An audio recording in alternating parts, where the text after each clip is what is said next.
Hai, Assalamualaikum warahmatullahi taala wabarakatuh. Lama tak jumpa. Bersama saya sekali lagi dengan Cikgu Peja.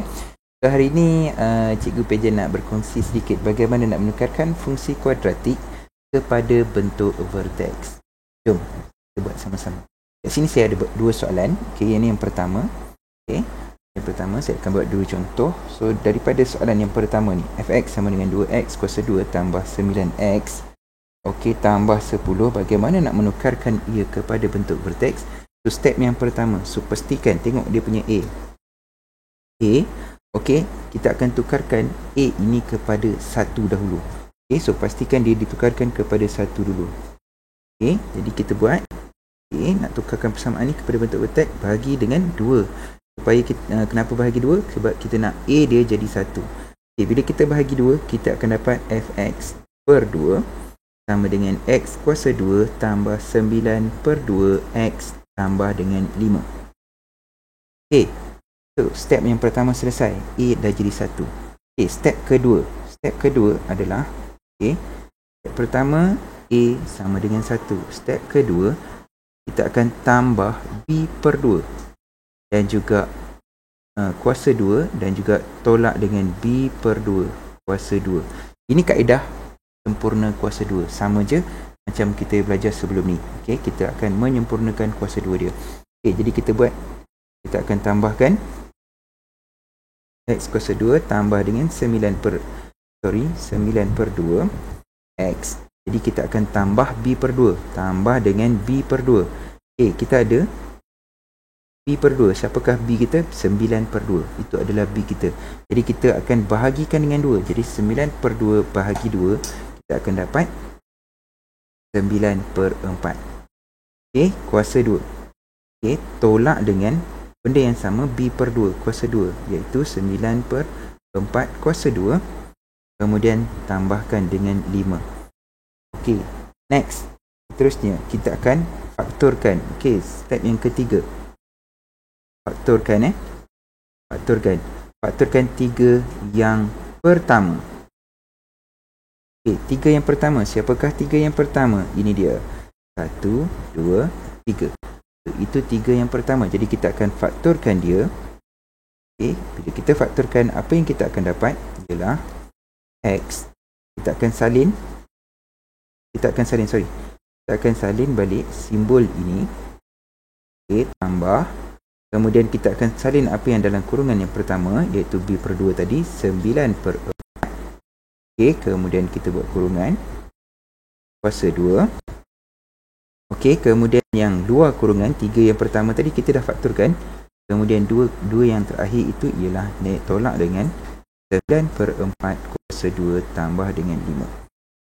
Okey, ingat ini adalah fx per 2. So sama dengan apa? X tambah dengan 9 per 4 kuasa 2. Bila kita permudahkan, ni just tekan kalkulator je. 9 per 4 kuasa 2 tambah dengan 51. 5 tambah dengan 5, kita akan dapat 1 per 16. Okey, kita akan dapat 1 per 16. Okey, just tekan yang kalkulator, kita akan dapat 1 per 16. Okey, ingat ini adalah fx per 2. Okey, jadi kita nak fx sahaja, jadi fx sama dengan, kita akan hilangkan balik 2. Jadi kita akan darabkan semua sekali dengan 2. Ini adalah step yang keempat.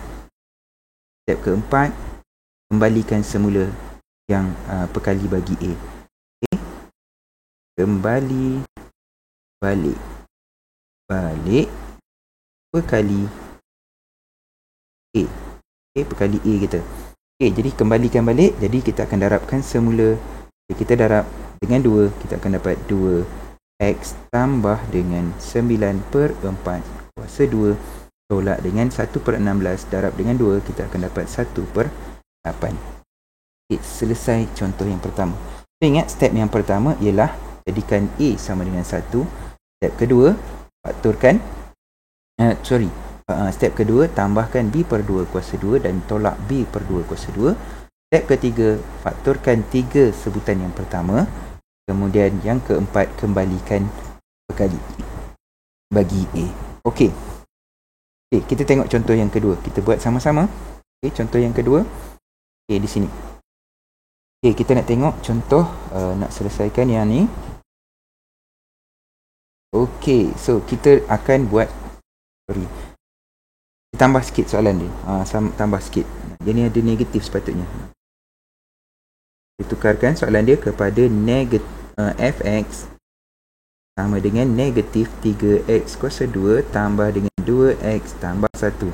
Okay, kenapa ada negatif? Kenapa saya letak negatif 3? Ada sebabnya, sebab supaya kamu nampak ada beza sedikit lah.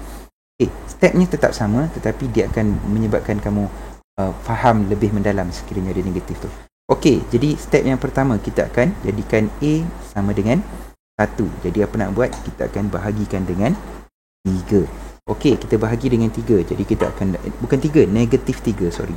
Okey, fx sama dengan negatif 3. Jadi kita akan dapat x kuasa 2 tolak dengan 2/3. X tolak dengan 1/3.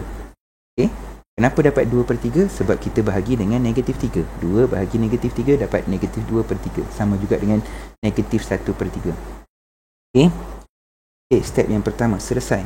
Kemudian kita buat yang kedua ialah step kedua ialah kita akan bahagikan, kita akan tambah b/2 dan juga tolak b/2 kuasa 2 Okey, jadi step yang kedua kita tambahkan x kuasa 2 tolak dengan 2/3x. Ini kita salin saja. Apa yang kita tambah? Kita tambahkan dengan b/2 iaitu 2/3 bahagi 2.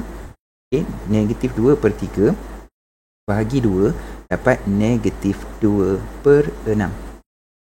Okay, kita akan dapat negatif 2/6 kuasa 2. Okay, kemudian tolakkan dengan negatif 2/6 kuasa 2. Ini kita tambah b/2 dan juga tolak b/2. Okay, kuasa 2. Okay, kemudian kita akan tambahkan salin tolak dengan 1/3. Ini tolak 1/3 ni asal atas je.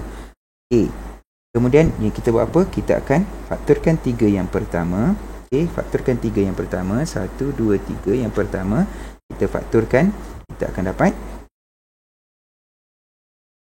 dapat x, salin x, kemudian simbol ni ambil ni tolak. Okay, simbol kita sambung tolak dengan 2/6 kuasa 2 dapat 2/6 permudahkan dapat 1/3. Okey, kuasa 2. Kemudian belakang dia ialah tolak dengan 1/9 ni lepas kuasa 2. Okey, lepas kuasa 2 dapat 1/9. Ataupun kalau tak nak kuasa 2 dulu tak apa, nanti kamu tekan saja kalkulator. Negatif 2/6, saya tulis yang asal kuasa 2 tolak dengan 1/3. Okey, so kita dapat, yang ni tekan kalkulator saja. Tekan kalkulator, kita akan dapat x tolak dengan 1/3. Yang ni saya permudahkan saja. Tekan kalkulator, kita tolakkan dengan, dapat tolak dengan 4/9. Okey, kita dapat negatif 4/9. Okey, setelah itu jangan lupa step yang keempat. Apakah step keempat? Kembalikan balik perkali bagi A. Siapakah perkali A tadi? Kita ada fx dengan negatif 3. Jadi kita kena darabkan dengan negatif 3. Kita nak kembalikan balik perkali bagi A. Jadi kita dapat fx sama dengan negatif 3 dalam kurungan x tolak 1/3 kuasa 2 tolak dengan, darabkan dengan negatif 3 dapat tambah dengan 4/3. So, selesai. Ini adalah bentuk vertex. Apa itu bentuk vertex? Bentuk vertex adalah bentuk sempurna kuasa 2. Okey, sekian perkongsian saya pada hari ini. Bye. Assalamualaikum.